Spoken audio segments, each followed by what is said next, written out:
निवडणुकीचा निकाल इंडिया आघाडीचाच असेल असं आता विजय वडेट्टीवार म्हणतात। महाराष्ट्रात महाविकास आघाडीचा विजय होईल असा सुद्धा विश्वास त्यांनी व्यक्त केलाय। राज्यातील दुष्काळाचा आढावा घेणार आणि वडेट्टीवार यांच्याशी बातचीत केली आहे आमचे प्रतिनिधी जितेंद्र शिंगाडे यांनी। काय सांगाल सर, आज शेवटचा टप्पा पार पडतोय, मतदान पार पडतोय, 7 टप्प्यात हे निवडणूक झालं, कसं पाहता या निवडणुकीकडे देशातील आणि महाराष्ट्रात? महाराष्ट्रामध्ये जनतेने भरभरून महाविकास आघाडीच्या पारड्यात मतं दिली आहेत, हे आता स्पष्ट झालेलं आहे। निवडणुकीच्या नंतर मतदानानंतर ज्या लोकांची चर्चा आहेत, ज्या गावामध्ये आभार मानण्यासाठी गेले की हजार लोक स्वागतासाठी त्या ठिकाणी जमत आहेत, याचाच अर्थ जनतेने ठरवून या जुमलेबाज आणि तानाशाही प्रवृत्तीला संपवण्यासाठी मतदान केलं आहे।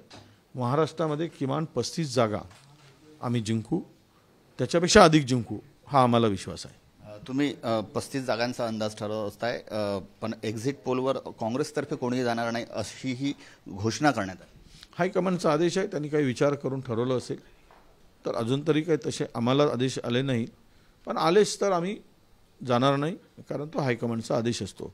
आम्ही पक्षाचे कार्यकर्ते नेते, पक्ष जे सांगेल ते आमचं मान्य राहील।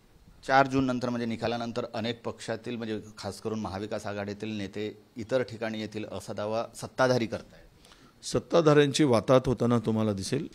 सत्ताधारी नामशेष सुपडा साप या राज्यात होताना दिसेल।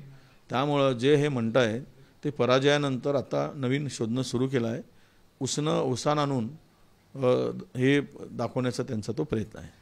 निवडणुकीच्या धामधुमीत महाराष्ट्रात एक भीषण समस्या आहे, ती म्हणजे दुष्काळाची आहे। तुम्ही अनेक ठिकाणी भेटी देऊन आलेल्या आहेत, आज नागपुरातही बैठक घेत आहे तुम्ही। काय सांगाल, दुष्काळासंदर्भातली काय परिस्थिती आहे आणि आज जी बैठक घेत आहे त्या संदर्भात? नाही, असं आहे की दुष्काळाच्या संदर्भात काँग्रेसच्या वरिष्ठ नेत्यांना आज बोलवलं आहे, त्यांच्याबरोबर चर्चा होईल। त्या चर्चेमध्ये एकूणच दुष्काळाच्या भागाची पाहणी करण्याचं ठरवणार आहोत आम्ही। भयावह दुष्काळ आहे, भीषण दुष्काळ आहे, जनतेचे हाल होत आहेत, शेतकऱ्यांचे हाल झालेले आहेत।